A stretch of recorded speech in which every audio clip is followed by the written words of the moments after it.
Histoire d'une mouette et du chat qui lui apprit à voler. Première partie. Chapitre 1. Mer du Nord.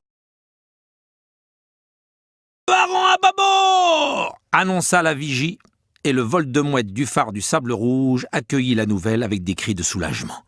Il y avait 6 heures qu'elles volaient sans interruption, et bien que les mouettes pilotes les aient conduites par des courants d'air chaud agréables pour planer au-dessus de l'océan, elles sentaient le besoin de refaire leur force, et pour cela, quoi de mieux qu'une bonne ventrée de harengs. Elles survolaient l'embouchure de l'Elbe dans la mer du Nord. D'en haut, elles voyaient les bateaux à la queue leu-leu comme des animaux marins patients et disciplinés, attendant leur tour pour gagner la pleine mer et là, mettre le cap vers tous les ports de la planète. Kenga, une mouette aux plumes argentées, aimait particulièrement regarder les pavillons des bateaux car elle savait que chacun représentait une façon de parler, de nommer les choses avec des mots différents.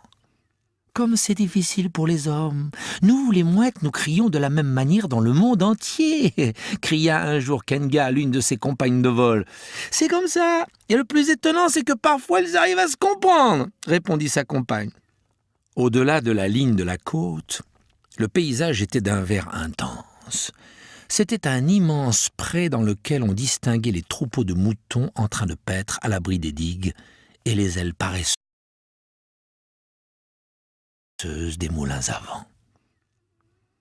Suivant les instructions des pilotes, la bande de mouettes du phare du Sable Rouge prit un courant d'air froid et se jeta en piqué sur le banc de harengs. 120 corps trouèrent la mer comme des flèches et en ressortant de l'eau, chaque mouette tenait un hareng dans son bec.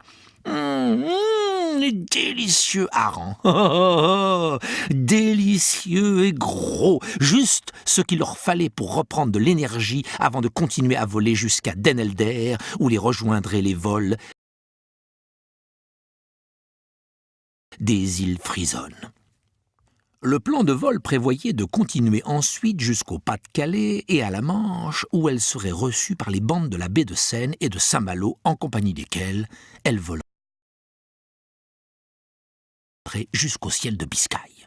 Elles seraient alors 1 millier qu'on verrait comme un rapide nuage d'argent et que grossiraient les bandes de Belle-Île, d'Oléron, des caps Machichaco, de Lapio et de Peñas. Lorsque toutes les mouettes autorisées par la loi de la mer et des vents voleraient au-dessus de la Biscaye, la grande convention des mouettes des mers Baltiques, du Nord et de l'Atlantique pourrait commencer. Oh, ce serait une belle réunion.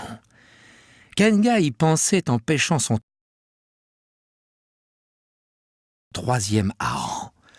Comme tous les ans, on y raconterait des histoires intéressantes, en particulier celle des mouettes du cap de Peñas, voyageuses infatigables qui parfois volaient jusqu'aux îles Canaries ou aux îles du Cap-Vert. Les femelles, comme elles, feraient de grands festins de sardines et de calamars pendant que les mâles construiraient les nids au bord d'une falaise.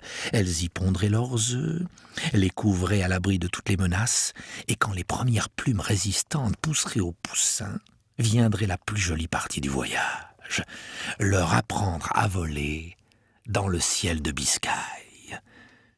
Kenga plongea pour attraper un 4e hareng et n'entendit pas le cri d'alarme qui ébranla l'air. « Danger à tribord! Décollage urgent !» Lorsque Kenga sortit la tête de l'eau, elle était seule sur l'immensité de l'océan.